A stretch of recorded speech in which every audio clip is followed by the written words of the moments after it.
ঘুমোবো আমি, ঘুমোবে তুমি, গল্প শোনাবে ঘুম পড়ে, হালকা আলো চোখ বন্ধ। চলো একটা গল্প শুনি, রাতের গল্প বাংলায়। আজকের গল্প, বুদ্ধিমান চাকর।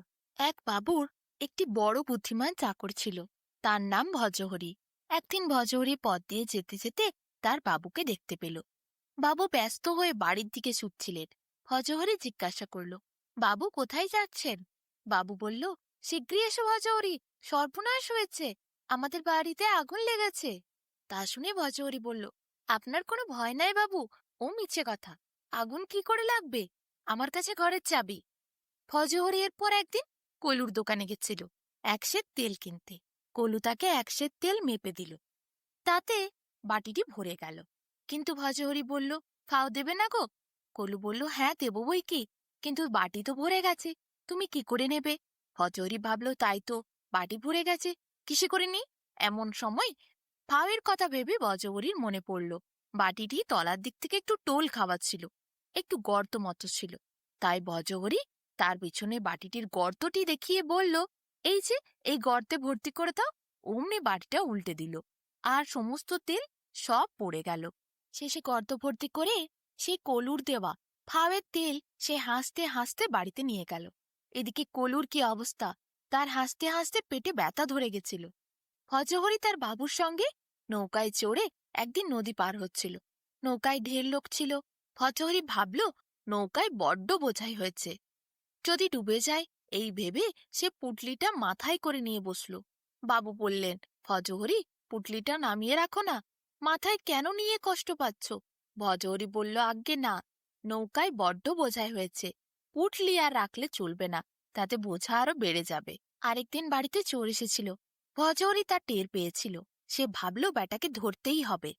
সে তখন মাথায় শিং বেঁধে লেঞ্চ পরে উঠানের কোণে গিয়ে দাঁড়িয়ে রইল। মতলবখানা ওই যে, চোর নিশ্চয়ই তাকে দেখে ছাগল মনে করে চুরি করতে আসবে, তখন সে তাকে জড়িয়ে ধরবে। চোর এলো, ঘরের ভেতর ঢুকলো। ভজহরি উঠানের এক কোণে দাঁড়িয়ে শুধু গাইতে লাগলো, ম্যা। চোর ঘরের সব জিনিসপত্র তুলে নিয়ে পুটলি বেঁধে চলে গেল। ভজহরি তাকে বলতে লাগলো, ম্যা ম্যা। এদিকে চোর তাড়াতাড়ি করে পুটলি নিয়ে ছুট দিল। ভজহরি হেসে গড়াগড়ি খেল, ব্যাটা কি বোকা, সে কিছুতেই ছাগল ধরতে এলো না। ভজহরির চোখের সামনে চোর চুরি করে চলে গেল। রামধন লোকটি বেশ সাদাসিধে ছিল, তবে একটু রাগী। ভজহরিদের পাড়াতেই থাকত। সে গিয়েছিল চোরদের বাড়ি চাকরি করতে। রাত্রে চোররা এক জায়গায় চুরি করতে গেল। রামধনকেও সঙ্গে নিয়ে গেল। সেখানে রামধন একটা কচু বনে বসেছিল। বলল চোরেরা তাকে সেখানে বসিয়ে, তুই চুপ করে এখানে বসে থাক, আমরা চুরি করে জিনিসপত্র নিয়ে আসব, সেগুলো তুই বয়ে নিয়ে যাবি। রামধন বলল, আচ্ছা। চোরেরা এরপর বড় একটা গর্ত কাটল। রামধন কচু বনে বসেছিল। সেখানে বেজায় মশা রামধনকে কামড়ে পাগল করে তুলছিল। বেচারা অনেকক্ষণ ধরে চুপচাপ বসেছিল, কিন্তু এত মশা কামড়াচ্ছিল তাকে, দু একটাকে সে ফট ফট করে মারতে শুরু করলো। শেষে রেগে একটা লাঠি দিয়ে কচু বনে মশা মারতে ছুটল। কচু বন তোলপাড় করে ফেলল। সেই শব্দে সব বাড়ির লোক জেগে গেল। এরপর কি, এত গোলমাল শুনে সবাই রামধনকে ধরল। রামধন বলল, আমাকে ছেড়ে দাও। বাড়ির লোকেরা বলল, এখানে কি করছিস? রামধন বলল, ওই যে, চোরেরা যাচ্ছিল চুরি করতে, তাই আমাকে এখানে বসতে বলেছে। তখন ছোটাছুটি হাঁকাহাঁকিরা সীমা রইল না। চোরেরা চুরি করবে কি, তারা প্রাণের ভয়ে সেখান থেকে যে যেদিকে পারে ছুট দিল। ঘরে আসার পর যেই রামধনকে পেল, অমনি বেশ করে ঘা লাগালো চোরেরা। আর কি করবে, চোরেদের কাজ তার হাত থেকে গেল। ভয়ানক দশাও হলো। চোরেরা বলল, খবরদার, আর কখনো এমন কাজ করবি না। পরের দিন অবশ্য রামধন আবার চোরেদের কাছে এলো, হাত জোর করে বলল, আজকের দিনটা আমায় ছেড়ে দিন, একটি দিন কাজের সুযোগ দিন। রামধনকে তারা সেই দিন চুরি করতেও নিয়ে গেছিল। এবার রামধন ঠিক করল, মশাই তাকে খেয়ে ফেললেও সে তুর শব্দ করবে না। চোরেরাও বেশ বুঝে নিয়েছে, রামধনকে বাইরে রেখে ঘরে ঢুকলে বড় বিপদ হতে পারে। তাই তারা ভেবেছে ওকে নিয়েই ঘরে ঢুকবে, বাইরে তাকে রাখবে না। একটা বাড়ির কাছে এসে চোরেরা বাইরে থেকে দাঁড়ালো। দরজার ছিটকিনি আস্তে করে খুললে রামধনকে বলল, তুই চুপি চুপি ঘরের মধ্যে ঢুকে জিনিসপত্র বাইরে আন, দেখিস কোনো শব্দ যেন না হয়। রামধন দরজা খুলে ভেতরে গেল। দরজায় একটু মরচে ধরেছিল, তাই দরজা ঠেলতেই ক্যাচ করে শব্দ হলো। রামধন থতমত খেয়ে গেল অমনি। তারপর দ্বিতীয়বার যখন ঠেলতে যাবে, অমনি দরজা আবার ক্যাচ করলো। রামধন আবার রেগে মেগে দাঁত খিঁচল, কিন্তু শেষবারে যখন দরজাটা খুলতে গেল, তখন আবার ক্যাচ করে শব্দ। রামধন আর কিছুতেই রাগ সামলে উঠতে পারল না। সে পাগলের মতো হয়ে সেখানে দরজাটাকে দুম দুম করে মারতে শুরু করলো। এরপর কি সব লোকজন উঠে গেল। ঘরের থেকে যে যেখানে ছিল একটি করে বটি, ছাতা, লাঠি সব নিয়ে বেরিয়ে এলো। এক বিশাল তামাশা শুরু হয়ে গেল। রামধনকে ধরে সবাই জুতোই করে পেটা দিল। এরপর কি সেই চোরেরা সবাই সেখান থেকে লাফিয়ে ঝাঁপিয়ে চলে গেল। এমনই আর একটি পুরানো চাকর ছিল, যে চাকরের নাম ছিল কেনারাম। বাবু কাছারি থেকে এলে সে আগে গিয়ে বাবুকে পান খেতে দিত। একদিন বাবুর খুব জোর এলো বেগ, সে ছুটে গেল বাথরুমের দিকে।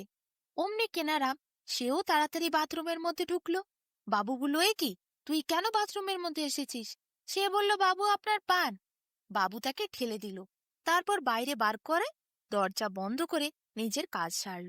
এমনই কাজী সাহেবেরও এক চাকর ছিল।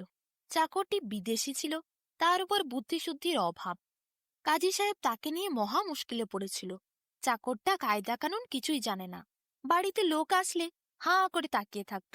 একদিন কাজী সাহেব তাকে 2টি ধমক দিল। ফের যদি এরকম বেয়াদবি করেছিস, কাউকে সেলাম না করিস, তাহলে তোকে আমি আর রাখবো না। সকলকে খাতির করতে হবে, সেলাম করবি। সেই থেকে রাস্তায় বেরিয়ে সে সব সময় যাকেই দেখত তাকেই সেলাম করত। ছেলে, বুড়ো, মানুষ, গরু, গাধা, কোনো পশু পাখিকেও সে বাদ দিত না। একটি গাধাওয়ালা তার গাধা নিয়ে চলছিল, চাকরটা তাকে দেখেও সেলাম করল। গাধাগুলোকেও সে সেলাম সেলাম বলল। তা শুনে গাধাওয়ালার খুব হাসি পেল। সে আর হাসি চেপে রাখতে পারল না, বলল, এরকম লোক তো কোনোদিন দেখিনি, গাধাদেরকেও সেলাম করে। বুদ্ধু তারপর দুধ আনতে গেছিল। একটি জঙ্গলের রাস্তা দিয়ে যেতে হয়। সেই জঙ্গলে এক শিকারী ফাঁদ পেতেছিল পাখি ধরার জন্য। তাই দেখে হৈ হৈ করে এমন চেঁচিয়ে উঠল, পাখিটাকে সব উড়ে পালালো। শিকারী এরপর চোটে লাল হলো। এদিকে বড়লোকের বাড়িতে কাজী সাহেবের একদিন নিমন্ত্রণও ছিল। বুদ্ধু সঙ্গে গেছিল। তারা নবাব বংশের লোক, আশ্চর্য আদব কায়দা। খেতে খেতে নিমন্ত্রণকর্তার তাড়িতে একটা ভাত পড়ল। অমনি একজন চাকর যেন গান ধরল, গুনগুন করে বলল, ফুলের তলে বুলবুল, ছানা তারে উড়িয়া দেনা, উড়িয়া দেনা। অমনি মনিব ইশারাটি চাকরের বুঝতে পারল, আর দাড়ির থেকে ঝেড়ে ভাত ফেলে দিল। কাজী সাহেব বাড়িতে এসে বুদ্ধুকে বলল, দেখলি কেমন কায়দা, আমার দাড়িতে যদি খাবার সময় ভাত লাগে, তুইও ঠিক অমনি করবি, কেউ বুঝতে পারবে না, আমি ঝেড়ে ফেলে দেব। তারপর একদিন কাজী সাহেবের বাড়িতে খুব ভোজ লেগেছিল। কাজী সাহেব চাকরের কেরামাতি দেখবার জন্য ইচ্ছে করে তার দাড়িতে একটা ভাত লাগিয়েছিলেন, আর বুদ্ধুর দিকে চোখ টিপে ইশারা করলেন। বুদ্ধু অমনি চেঁচিয়ে বলল, সেই দিন যে অমুকদের বাড়িতে না কিসের কথা হয়েছিল, আপনার দাড়িতে তাই হয়েছে, তাড়াতাড়ি ঝাড়ুন না। শুনে সব লোকরা হো হো করে হেসে উঠল। দিন মনিব বললেন, দেখ, তুই বিশ্রী ভাত রেঁধেছিস, তুই এখনো ভালো করে ভাত গলাতেই শিখিসনি। আজ যখন ভাত রাঁধবি, তখন আমাকে ভাত সেদ্ধ হলে বলবি, আমি দেখে নেব। সেদিন ভাত সিদ্ধ হতে চাকরটি মনবটিকে ডাকল। তারপর দরজার বাইরে থেকে উঁকি মেরে একটি আঙ্গুলে করে ইশারা করে মনিবকে ডাকতে থাকল। কাজী সাহেব তখন দরজার দিকে পিছন ফিরে কি যেন লিখছিলেন। তিনি সেই ঘরেই ছিলেন যেখানে মনিব আর চাকর দুজনেই ছিল। চাকরটা ঘণ্টাখানেক অমনিভাবে ডাকার পর শেষে হয়রান হয়ে গেল। তখন সে রেগে চিৎকার করল, আর কতক্ষণ ধরে ডাকবো, এদিকে ভাত যে পুড়ে ছাই হয়ে গেল। তখন কাজী সাহেব ফিরে দেখলেন চাকরটি আঙ্গুলের ইশারা করে ডাকছে তার মনিবকে, যাদের বাড়িতে কাজী সাহেব এসেছিলেন। সেই বাড়ির মনিব মাথায় হাত। সত্যি সত্যি ভাত পুড়ে ছাই। চাকরের কাণ্ড কারখানা কি! আরেকদিন রাত্রে কাজী সাহেবের বাড়িতে একটি ঘটনা ঘটে। হঠাৎ করে চোর ঢোকে। বুদ্ধু খচমচ শব্দ শুনে জিজ্ঞাসা করল, কে রে? চোরটা গম্ভীর গলায় বলল, কেউ নয় তো। তা শুনে বুদ্ধু আবার নিশ্চিন্তে ঘুমিয়ে পড়ল। সকালে উঠে কাজী সাহেব দেখলেন সব চুরি হয়ে গেছে। টাকা পয়সা, গয়নাগাটি, জিনিসপত্র কিছুই আর নেই। কাজী সাহেব বুদ্ধুকে জিজ্ঞাসা করলেন, কাল রাত্রে চোর এসেছিল, কিছু শুনতে পাসনি? বুদ্ধু বলল, হ্যাঁ, আমি তো বলেছিলাম কেউ আছে কি, সে বলল কেউ নেই, তাই আমি ঘুমিয়ে পড়লাম। কাজী সাহেব এই কথা শুনে মাথায় হাত দিয়ে বসে কাঁদতে লাগলেন। তারপর রেগে খুব গালাগালি করলেন।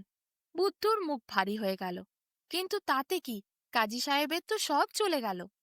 আরেকদিন কাজী সাহেব শহরের বাইরে কোথায় যাবেন, যাবার সময় বুদ্ধুকে বলে গেলেন, দেখিস দরজাটার ওপর ভালো করে চোখ রাখিস, দরজা ছেড়ে কোথাও যাসনি, তাহলে চোর আবার এসে সব নিয়ে যাবে। কাজী সাহেব এরপর চলে গেলেন। চাকর বেচারা একটি লাঠি নিয়ে দরজায় পাহারা দিতে লাগলো। একদিন গেল, দুদিন গেল।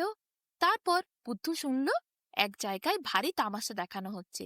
সে বেচারা কি করে, তামাশা দেখতে খুব ভালোবাসে।